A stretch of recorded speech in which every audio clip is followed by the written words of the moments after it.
라는 세 번째 프린트. 자, 세 번째 프린트 1번부터 4번까지 질문이 뭘까요?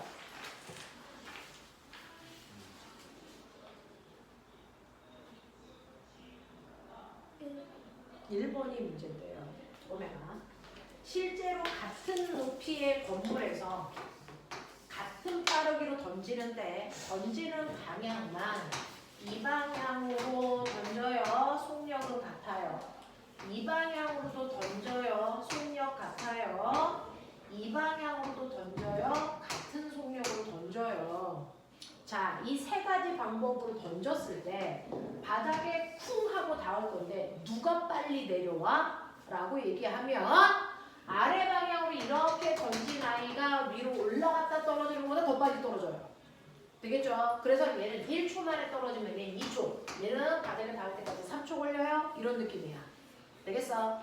그래서 시간이 제일 많이 걸리는 게 A가 제일 많이 걸리고 B고 그 다음에 C가 조금 걸리는 거잖아요. 됐어? 근데 1번보다 더 중요한 건 결국은 바닥에 닿을 때 속력은 누가 빠르니? 라는 이 속력은 던지는 이 위치 가에서의 A 방향으로 던지던 B 방향으로 던지던 C 방향으로 던지던 그 순간의 위치 에너지와 그 순간의 운동 에너지가 바닥에 닿을 때 속력이 돼야 되는 거거든요. 그러니 앞에 있는 던지는 순간의 방향은 운동 에너지에 크게 영향을 안 줘요. 그래서 위치 에너지와 운동 에너지가 같기 때문에 바닥에 닿을 때 속력은 다 같아야 된다. 되겠습니까? 이런 얘기가 1번과 2번입니다. 여기서 시간은 더 오래 걸린 애가 A라는 뜻입니다. 되겠죠? 이런 식의 문제들을 물어볼 거고요. 넘어가시면 5번부터 9번까지 중에서 제가 뭘 봐요? 10번을 해드릴 거고 5번부터 9번까지 중에서 질문 9번이요. 또 돼요? 자, 8번이요. 8번은 다음 그림과 같이 수평면에 비스듬한 방향으로 20의 힘을 작용해서 자, 밑줄 쳐. 일정한 속력이니까 등속도로 가고 있다는 얘기고요. 이때 알짜 힘이 한 일이 얼마냐 그랬는데 기억해 주셔야죠. 우리 1이라는 거의 실제 정체는 에너지 변화량을 얘기한다. 1의 진짜 정체는 에너지의 변화량이다. 근데 어떤 에너지를 변화시키느냐에 따라서 1의 종류가 결정된다. 그 중에서 우리가 알고 있는 운동 에너지의 변화량은 알짜 힘이 한 일이다. 위치 에너지의 변화량은 동력이 한 일이다. 그러면 여기에서 알짜 힘이 한 일을 물어봤으니 운동 에너지의 변화량을 봐야 되는데 움직이는 물체의 속력이 똑같아? 그렇다면 얘는 운동 에너지의 변화량이 없으니 알짜 힘이 한 일도 존재하지 않는다.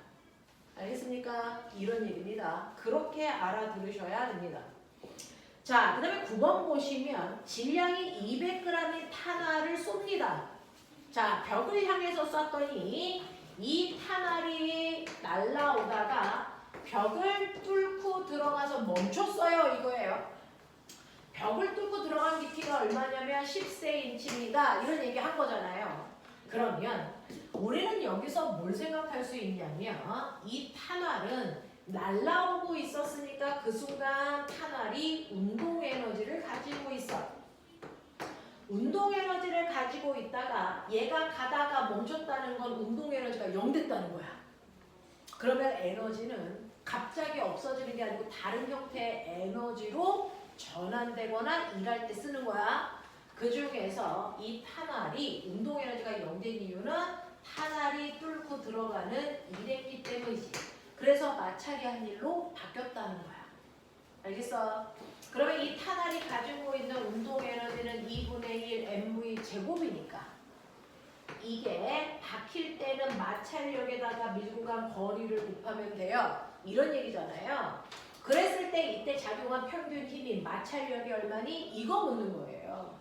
그래서 마찰력의 크기는 2 곱하기 밀고 간 거리 0.1m 분의 물체의 질량 0.2kg 곱하기 속력은 50의 제곱이니까 2500 이렇게 되는 거죠. 그래서 이렇게 날아가니까 이때 작용한 평균 힘이 2500N이에요. 이렇게 가자는 얘기입니다. 되겠지? 여기서 얘기하는 평균 힘은 마찰력을 얘기하네요. 이거 이 방법 말고 다른 방법으로 좀 풀었어요. 없어요? 있어요? 이 방법으로 하면 되겠어요? 자, 그 다음에 10번 문제예요. 10번 문제가 아까 배웠던 포물선이랑 연결되는 물두 스타일이야.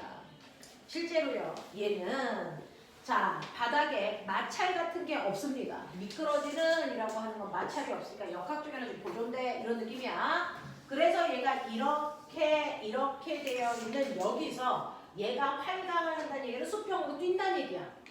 그랬을 때 얘가 이렇게 가서 떨어질 때 요 길이가 얼마니? 이 높이는 스몰 h고 이 높이는 라지 h야. 이런 얘기 한 거예요. 자, 그러면 첫 번째 이 구간을 A라고 하고 이 구간을 B라고 하면 꼬맹아 여기서 수평으로 뛴 이 속도를 알아야지. 그래서 여기서 옆으로 간 거리는요. 수평 속도는 변하지 않고 등속도로 날아가요. 그 속도에다가 낙하는 데 걸린 시간을 곱한 만큼이 수평 거리입니다. 맞아요? 제가 문제를 푸는 설계는 저랬습니다. 저 수평으로 간 거리는요. 얘가 수평으로 뛸 거니까 수평으로 뛰는 이 순간의 속도에다가 바닥에 닿을 때까지 걸린 시간을 곱하면 수평으로 간 거리 x 구하는 겁니다. 그러면 우리는 요 속도 구해야 되고 바닥으로 떨어질 때 걸린 시간 구해야 되고 요 두 개 구하면 돼요. 근데 이 속도는 어떻게 구할 거냐면 이 속도는 역학적 에너지 보존 법칙으로 구할 거예요.